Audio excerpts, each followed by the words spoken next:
موجود ہوں رابلہ کوٹ کی ایک مسجد قدس کے اندر، جہاں پہ آج صبح ایک بڑا افسوسناک حادثہ اور واقعہ رپورٹ ہوا ہے، اور نماز فجر کی ادائیگی کے فوری بعد یہاں پہ ایک نمازی کو گولیاں مار کے شہید کیا گیا، اور میں ابھی اسی مسجد کے اندر موجود ہوں اور اسی صف کے اندر موجود ہوں جہاں پہ یہ افسوسناک واقعہ ہوا۔ میرے ساتھ اس دوران اس واقعے کو اس کے جو آئی وٹنس ہیں ایک بھائی موجود ہیں، یہ ان سے ساری تفصیلات جاننے کی کوشش کروں گا۔ مجھے سب سے پہلے بتائیے گا آپ کا نام کیا اور آپ کا تعلق کہاں سے؟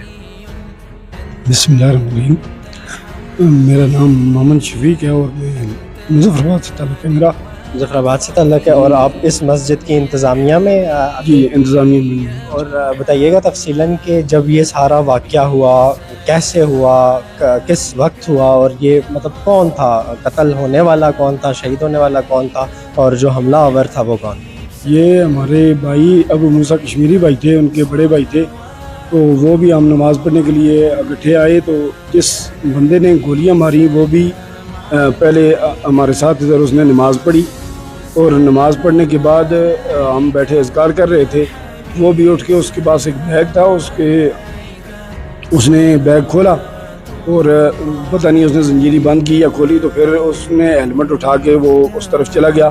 تو تھوڑی دیر بعد ہم نے دیکھا کہ وہ مسجد کے دوسری سائڈ سے کالم کی طرف سے آ رہا ہے، اور اس نے نزدیک سے پہنچ کر ان کو فائر مارے، اور میں اٹھ کے کھڑا ہوا تو میں نے اس سے کہا کہ آپ یہ کیا کر رہے ہیں، تو اس نے میری طرف بھی اپنا پستول تان دیا اور مجھے کہا کہ اگر آپ آگے بڑھے تو میں آپ کو بھی گولی مار دوں گا۔ تو اسی طرح اپنا پستول ہاتھ میں تانے ہوئے وہ مسجد کے گیٹ سے باہر نکل گیا، اور اس کے جو ساتھ والا آدمی تھا تو وہ باہر گیٹ میں دوسرا اس کے انتظار کر رہا تھا۔ جس بندے نے فائر کیے جو قاتل تھا، وہ بھی نماز ادا کرنے کے بعد اس نے یہ کام؟ جی، نماز ادا کرنے کے بعد اس نے یہ کام کیا۔ اس کو جانتے ہیں کون تھا؟ ہم نہیں جانتے، وہ پنجاب کے تعلق سے یہ ایسا معلوم ہوتا تھا کہ یہ پنجاب کا رہنے والا ہے، یہاں کوئی مقیمی آدمی کو نہیں۔ پہلے بھی کبھی اس کو دیکھا؟ کبھی 6-7 سال ہمیں یہاں نماز پڑھتی ہوئی ہو گیا، ہم نے اسے نہیں دیکھا، پہلے کبھی نہیں دیکھا؟ پہلے کبھی نہیں۔ اور نماز کی ادائیگی جب ہو چکی تھی تو اس کے بعد وہ اٹھا اور اس نے پسٹل نکالا اور پھر فائر کیا؟ ہاں جی، اس کے بعد اس اٹھا اور یہاں سے چلا گیا، اور پہلے اس نے اپنا ہیلمٹ رکھا ہوا تھا صف کے آگے، تو جب وہ اٹھا تو اس نے فائر کرتے وقت ہیلمٹ پہن لیا۔ جب اس نے فائر کیا اس وقت کتنے نمازی تھے مسجد میں؟ اس وقت 3 نمازی تھے ہم، ایک وہ قتل ہونے والا شہید ہونے والا بندہ اور 2 ہم اور۔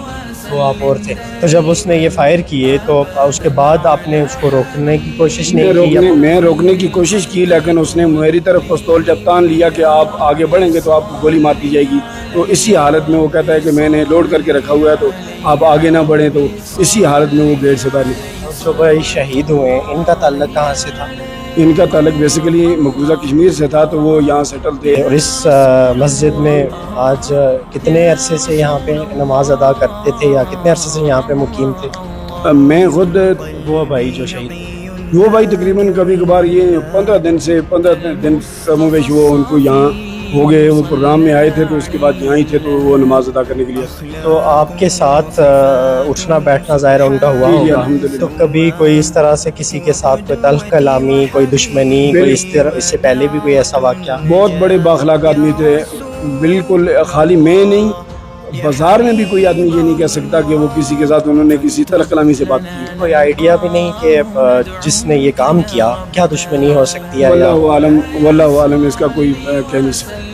اور کوئی پریشانی کے عالم میں یا کوئی اس طرح سے بھی کبھی کوئی تاثرات محسوس ہوئے جس سے آپ کو لگا ہو کہ یہ کوئی پریشان ہے، یا کوئی ایسی کوئی بات؟ نہیں، ایسا معاملہ کوئی نہیں ہوا۔ تو ابھی اس کے بعد آپ نے پولیس کو ظاہرہ رپورٹ کیا ہوگا، تو باقی جو چیزیں تھی پولیس نے، چونکہ ناظرین یہاں سے جو آپ کو دکھانا چاہوں گا آن دی اسکرین، یہ وہ صف تھی، پہلی صف میں یہاں پہ انہوں نے نماز کی ادائیگی کی، اور یہ جو کارپیٹ کا یہ ٹکڑا جو کٹا ہوا آپ کو نظر آ رہا ہے، یہاں سے بیسیکلی پولیس بطور سیمپل اس کو یہاں سے کاٹ کے لے گئی ہے، اور ابھی بھی فرش کے اندر وہ جو بلٹ تھی وہ ابھی بھی فرش کے اندر جا چکی ہے، اور اس کے چھوٹے چھوٹے جو سیمپلز ابھی بھی یہاں پہ موجود ہیں۔ آن دی اسکرین آپ دیکھ سکتے ہیں جو شہید ہونے والے بھائی ہیں ان کی تصویر بھی آپ کو نظر آ رہی ہے، اور اسی کے ساتھ ساتھ میں بتانا چاہوں گا کہ رابلہ کوٹ کی تاریخ میں مسجد کے اندر ایک نمازی کو گولیاں مار کے شہید کر دینا یہ پہلی دفعہ کا اس طرح کا واقعہ یہاں پہ رپورٹ ہو رہا ہے۔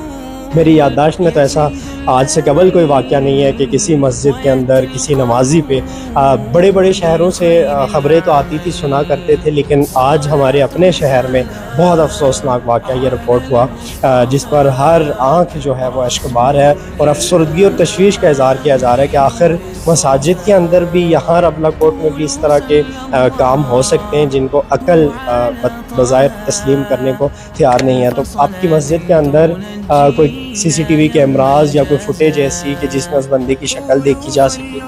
میرے خیال میں وہ مسجد زیر تعمیر تھی پہلے کنسٹرکشن میں، تو وہ سی سی ٹی وی کیمرات فی الحال بند ہیں، وہ دیکھے نہیں جا سکتے، وہ دیکھی نہیں جا سکتی۔ تو بظاہر جو قاتل تھا اس کا جو حلیہ وغیرہ کوئی اگر آپ دیکھیں تو اس کو پہچان سکتے یہ ہیں؟ الحمدللہ میں پہچان سکتا ہوں۔ اس نے جو ڈریس بھی لگایا ہوا تھا وہ تقریباً 20-22 سال اس کی عمر تھی تقریباً، اور باڈی سے وہ انتہائی کمزور لگ رہا تھا، اور خاکی قسم کی اس نے شرٹ پہنی ہوئی تھی، اور بالکل اس نے یہ محسوس ہی نہیں ہونے دیا کہ میں یہ کام کرنے کے لیے آیا ہوں۔ 20-22 سال کا تقریباً نوجوان ہی ہوا، جی جی اور یہ نوجوان نے یہ کام کیا۔ تو جب وہ نماز کی ادائیگی کے لیے آیا تو اس وقت تقریباً کتنے نمازی ہوتے ہیں آپ کے ساتھ، اور آج کتنے تھے؟ اس وقت تقریباً 6-7 آدمی نمازی تھے، اور تقریباً کم و بیش فجر کی نماز میں 6-7-8 آدمی ہوتے ہیں۔ 6-7 آدمی۔ تو جب وہ نمازی نماز ادا کرنے کے بعد جا چکے تھے، کسی کو اس کے فوری بعد بھی اطلاع ملی کہ یہ یہاں پہ اندر مسجد میں یہ واقعہ ہو چکا ہے؟ نہیں، اس کے بعد ہم نے اطلاع دی، جب وہ بندے باہر نکل کے پسٹل اس کے ہاتھ میں تھا، تو ہم نے جا کے ہمارے بخاریاں امجد صاحب ہیں، تو ان کو ہم نے یہ بتایا کہ یہ نیچے یہ واقعہ ہو چکا ہے، تو آپ باہر نکلیں۔ تو وہ بھی اسی طرح رونے میں وہ باہر نکلے چیخو پکار کے ساتھ۔ تو ہم نے سارے مسجد کے انتظامیہ کو جو جتنے بھی تھے انہوں نے ہمیں اطلاع دی کہ مسجد کے نیچے یہ واقعہ ہو چکا ہے۔ آپ نے جیسے ذکر کیا کہ اس کے پاس ہیلمٹ تھا، تو اٹ مینس کہ وہ شاید بائک پہ ہوا ہو۔ تو بائک کیا گاڑی جو بھی تھا مسجد کے باہر پارک تھا یا مین روڈ پہ؟ کوئی دیکھا بھی آپ نے کہ واپس وہ کس پہ فرار ہوا؟ بعد میں یہی موٹر سائیکل دیکھا گیا، وہ قاری امجد صاحب جب دیکھا تو وہ پسٹل اس کے ہاتھ میں تھا، تو وہ موٹر سائیکل پہ فرار ہوا۔ موٹر سائیکل پہ فرار ہوا، اور چونکہ ابھی معاملہ زیر کار ہے، پولیس اس پہ انویسٹیگیٹ کر رہی ہے۔ ابھی مختلف جو یہاں پہ جو سراؤنڈنگز میں جو کیمرہ جات وغیرہ ہیں، ظاہر سی بات ہے ان کی سی سی ٹی وی فوٹیج بھی حاصل کرنے کی کوشش کی جائے گی، اور اس کیس کو لے کے، اس بڑے شدید میں سمجھتا ہوں کہ ایک افسوسناک واقعے کو لے کے جس طرح کی اپڈیٹ جیسے ہی سامنے آتی ہے اس سے بھی وقتاً فوقتاً آپ کو اپڈیٹ کرتا رہوں گا۔ اسی پیغام کے ساتھ آپ سے اجازت چاہوں گا۔ اللہ میرا اور آپ سب کا حامی و ناصر۔